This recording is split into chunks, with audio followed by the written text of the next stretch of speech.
you guys and gals out there. Welcome to the Addicted Fishing Podcast, and brought to you by our great partners at Nick Wax. Nick Wax. Nick Wax. If you want to stay dry, that's check right. them out. No kidding. You link in the description below, guys. And tonight we've got some special guests in the house today. Hello. Who is that? Bad Ash Outdoors in the house. Bad Ash Outdoors. What are you doing down here? A lot, actually. I came down because I support the sports shows that we have here in the Pacific Northwest. And I also have a little project going on with NBC. And so we did some work with that. And now I get to, basically I'm here to hang out with you, Cameron. All of the other stuff, residual Yeah. details. That was the second and the third thing on the Busy schedule work. today. And I was going to say, and that was the best lie you're going to hear on this podcast tonight. Well, actually, I was going to say next that I'm excited to see Jordan. Yeah, but yeah, that was a good one. Let's keep lying. They're the same. One and the same. Keep lying. All right. Right on. Well, shoot. So you're coming down here for NBC. You get to join us in our Addicted podcast studio. Yeah. So what's going on there? Like, what are you doing? Yeah, so NBC and I are doing a digital series called Breakout with Bad Ash, and essentially it is my shenanigans all over the Pacific Northwest with my dog Oli, who is here barking at Ooh, he's found some horns. taxidermy. Yeah. You hear some strange noises on the podcast. It's Right. only rooting It's not, around. it's not me and He's Cameron very breathing protective. hard. Right. Yeah. These horns will not get mama. So yeah, our adventures all around the Northwest, whether it's fishing, hunting, cooking. We're doing a little mini series called Will It Smoke, where I just smoke different things and try them. Some of them work out really well, and some of them do not. There's some real Will fails. it smoke? Oh, that's Will awesome. it smoke? The ideal list for that, it could run in my head. It's like it could get pretty, Right. get pretty interesting. Can you give any tidbits on that just yet? Any Yeah. ideas? So I was walking down the aisle at the grocery store, and I saw a bunch of things from Little Debbie's, and I thought, gosh, will it smoke? Wow. So wait for that. Oh, It's God. going to be really, really good, and you'd be surprised at what does smoke really well and what does not smoke really well. Maybe I don't know if wouldn't you be could that ruin surprised. anybody, A honestly. nutty smoked Yeah. nutty buddy. See, I was thinking more along the lines of like sucker fish or pike minnows or like Yeah, and that's what it started as. Like, well, let's try like this fish, and we'll try that meat, and then it was like, let's get a Twinkie and see if that smokes. Oh hell, they deep fry them. Why not smoke them, right? And that was my thought. Shoot. So what else? Is it all Northwest based, or is it going to be across the country at all? Any other shenanigans? Or? It's going to be mostly Northwest based, cooking, fishing, hunting, general shenanigans. It's going to be like gear tips and things like that. And it's going to be fishing reports from the area over the next couple of months. So that's mostly going to be Pacific Northwest related. And that's going to start coming out mid-March on the NBCsports.com/Northwest website. So I'm super excited. But in terms of across the country, I have done a little bit across the country, but not for that series. Gotcha. Oh, that's right. Ooh. Ooh. A little lead. That was sick. That was a good lead. You caught me off guard a little bit. Yeah, what do you Damn. say?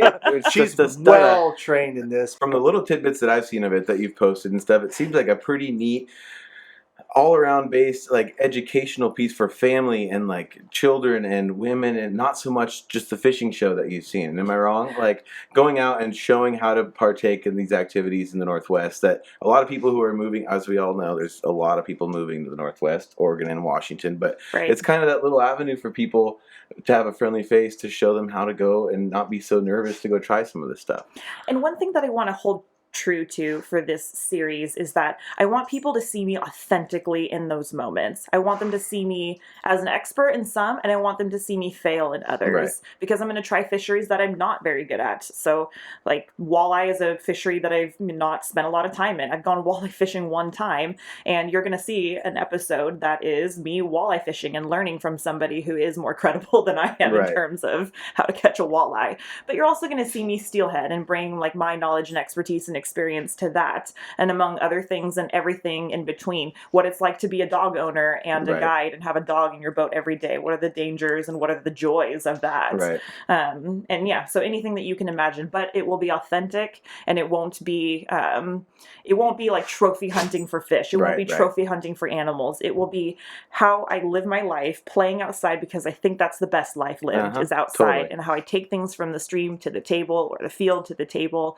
and how I find my dog when he gets lost. And, Well, yeah. it's really neat. When he goes because- chasing elk. yeah. Yeah, exactly. And it's really neat, and I'm excited for you and excited for the show, because it's, it gets the audience engaged and allows people to find a little bit of appreciation for things. You know, a lot of our fisheries have gone away, and a lot of the things that we deal with as outdoorsmen and outdoors women have gone away is because there's no support. It's been a big secret for years, and to be able to have that avenue to educate people and have them support, even if they don't enjoy it or want to do it, you know, it's really neat. I'm excited to hear that it's real. Like, you know, I mean, I'm not going to discredit any shows out there, but a lot of them are very doctored and very, you know, and knowing you and knowing what you're telling us here, you know, I'm expecting to see, just like you said, like a real show. And like you said, you know, failures. I mean, shoot, we like to do that too. We put episodes of Addicted Life on out there that we don't do so hot or we don't do so great, you know. They won't have to cut out as much cussing in her show, though. I bet not. Well, Ole gets a little out of control. Yeah, we do have to keep an eye yourself, on man. him. As soon as he sees the UPS guy, I mean, it's just, wow. It's insane. A lot of F-bombs. Yeah. Oh man. Well, shoot. You're down here. You're down here in NBC, but you know we also had a pretty exciting day yesterday. And for those of you guys that are tuning into this podcast now, it's probably been out for a few days now. Mm-hmm. But you kind of alluded to the fact that we did some other extracurricular filming. Indeed. We were very fortunate to get an invite from our very good friends at Minn Kota and Hummingbird to partake in something really exciting. And I remember when I first got the call for this and the opportunity to go fish somewhere I'd never been before. It actually was my first time out of the country in general. And that there was going to be other people, but I couldn't, and I know them, but I wasn't going to be told who they were. So that piece was very interesting. Well, what we're talking about, guys, is the One Boat Challenge. And this was brought to you by Minn Kota and Hummingbird. And basically, yeah, these guys kind of ran around the country and they, like I said, they got a hold of Ash and they actually booked a fishing trip with me just because they're actually in town for, I think, an ASA, American Sport Writers Association conference. I think that was down in the gorge anyways. So I got to fish with them and got my invite there. But they told, you know, you're going to know some of these other people that you may or may not like them too. That was also a thought that really made me scratch. I know. I was like, that really made me. And so I'm like, why would they throw that in there if I'm like, I must not like this person? Like, seriously, they're like, you may or may not like. What's that? That's interesting. Yeah, and so it really threw me for a loop. And I'm like, and I started kind of piecing together. I'm like, you know. Let me write down a piece of paper on the people I don't Well, like. I was talking about it with Marlon, and I'm like, you know, it was an invite to go to fish El Salto for bass and out of Mazatlan, Mexico. And I just remember rolling around. I'm like, okay, you start thinking this partners game that we have and you have, and we have some mutual partners. And honestly, like, it was you and one other person that I had on the list, but I had to find out. And that's where Jordan came in. Yeah, what they don't realize is there is no secrets in this industry. No, well, I didn't know that there was going to be another person out of the Northwest. They said you're going to know someone. They didn't tell me that. Oh, no, they told me, like, out of the Northwest, and that I may or may not like that person, which I thought was, I'm like, there's very few people that I don't like. Right. I assume they would have said that to you for sure. I was immediately like Cameron Black. Oh, yeah, that damn son of a bitch. Oh, boy.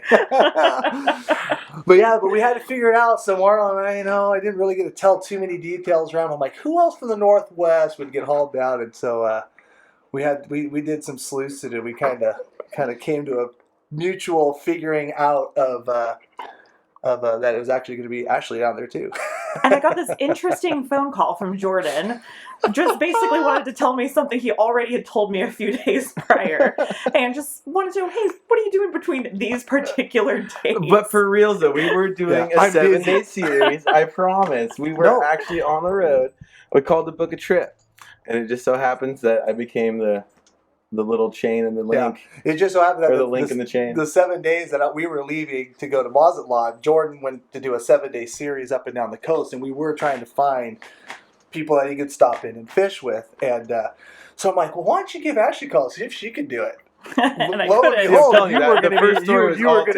didn't actually call for that, but it was funny how it worked. Yeah. Because you hadn't told me yet.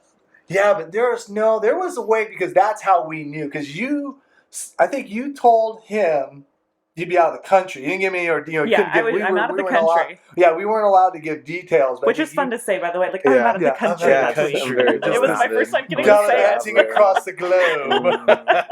But yeah, so then it came back, and we're like, oh, that's got to be it. And I think I just messaged you. I think out of the blue. Yeah. I'm like, you going anywhere special between these dates? So it was sick. Yeah. So tell us so more fun. about it. Like, obviously I think you guys can talk a little bit more about it now, but what was it about? It was a one boat challenge. You were thrown into an element that you were not familiar with. You both knew you were going to be bass fishing in Mexico on obviously one of the most famous lakes, but what actually happened when you got there? I mean, so when I got to the inn, first of all, Angler's Inn is unlike anything I could have imagined. Like, that place is set up to like take care of and curate the best bass experience ever. But I mean, for the challenge, we are dropped in the middle of a place that we're not familiar with, a fishery that we're not familiar with, for us, a climate that we're not familiar with. 85, it was sweltering, man. Like, I'm too white for this. That's right. With some of the toughest anglers in the country, and we're going to go at it and compete. And what was interesting about our dynamic is that we're two guides. There were other guides. Mike Roy was a guide.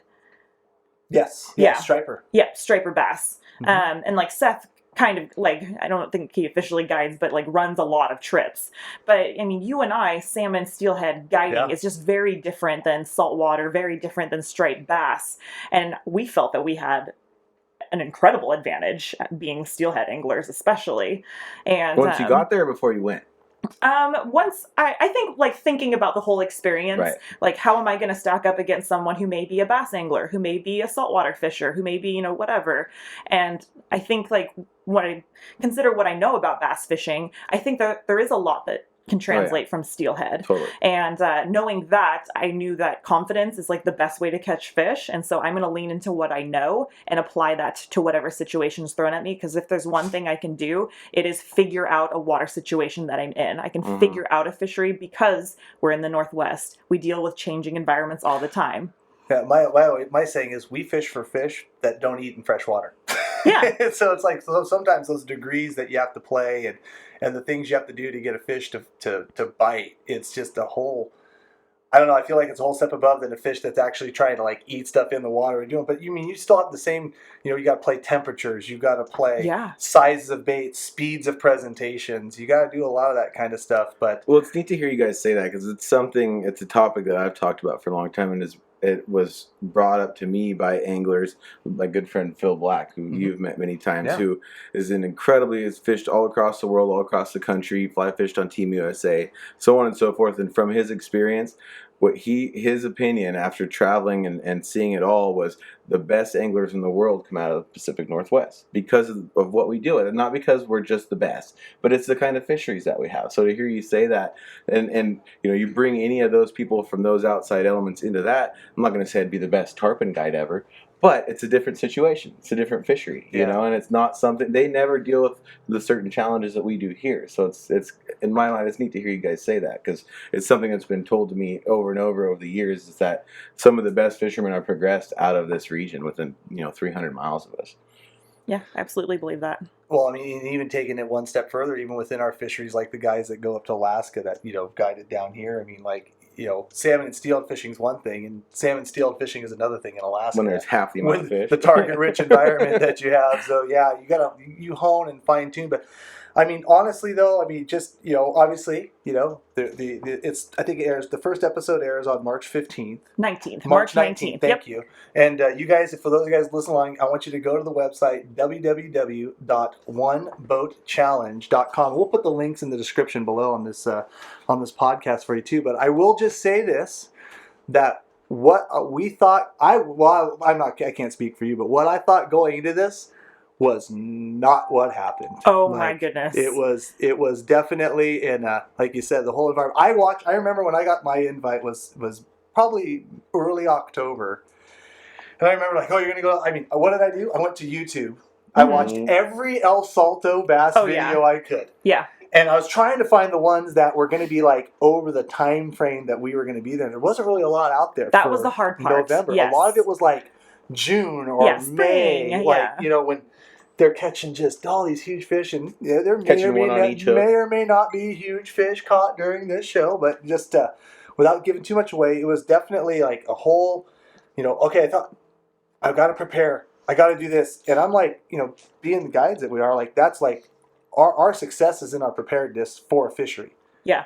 And getting the invite in early October, like I couldn't go out and practice bass. I'm sure there was some places I could have gone if I really stretched. But that would have rolled over into that. You're in the middle of the guide season, for Salmon Steel, we're busy working, and it's like, all I wanted to do was like, I got to go bass fishing. I got to go bass fishing somewhere. And there was nowhere to do it. So it was just kind of like, watch YouTube, prep gear, try to get an idea. And then, like I said, what I thought going into it was completely different coming out of it. Oh my God, those fish, like I had done a very little bit of bass fishing, and it's been smallmouth in the Columbia, just, when, out with a friend kind of thing. Nothing super serious by any stretch. Those fish are the real deal. Those are awesome quality fish. Amazing. There's nothing quite like a largemouth if you don't see them a lot. You know, like when you do, like when we go and fish some of these lakes that Marlon really likes to go to. Right. And on the way there, I'm just like, I'm going to have fun. We're going fishing. But then I see those fish and I'm like, wow, they're like little dinosaurs. Yeah. They are a special little creature. I gotta say this though, but from like those ponds and stuff that we like to hit around here and hit those fish down there are another level. Right. Totally. I don't know if it's water temperature, food, feed. Like a 4-pounder down there versus a 4-pounder up here is not even it's not even fair. You would not want to have them do a tug of war because that El Salto bass would. And I think it's a different strain too, isn't it? Like the Florida strain. I think there's difference. And they're gnarly. They are gnarly. Yeah. They're so mean, but I mean, I can't wait to tell, more and more of the story, but we got to let it play out. I know there's so much. I can't wait for people to see it. There's a few moments that are just You will have to get you back in here for a podcast after the airing, and then we could really get into some of these things, but you guys just have to watch to find out. The old after the catch. No, after the catch. That's exciting. Trademark. And I will say, for anyone who goes to the oneboatchallenge.com website, if they go, they can enter to win a one-boat network setup from Minn Kota and Humminbird. That's different than a boat. Sorry, not a boat. You can win one boat network. You win a one-boat network. So you get to watch the episodes, and you could win the things that we are using, and they're good things to win. Yeah. And I'll tell you what, that's the other thing, going down there, and we fortunately being, fishing addicts, I gotta stop calling it fishing addicts. That's OG style. Addicted Fishing has been partnered with Humminbird and Minn Kota for a lot of years, so we've gotten to see some of these stuff, but they even had equipment that we've been using that I have truly used to be more successful in the fisheries that I'm doing with salmon, steelhead, and sturgeon, and what they released down there, and what, I don't know if can we even say anything about it? I think some of the stuff might be getting released with the show, but all I'm going to say is next level, maybe more advanced stuff that we got to see down there from even the stuff that we're using. It was just it was mind-blowing.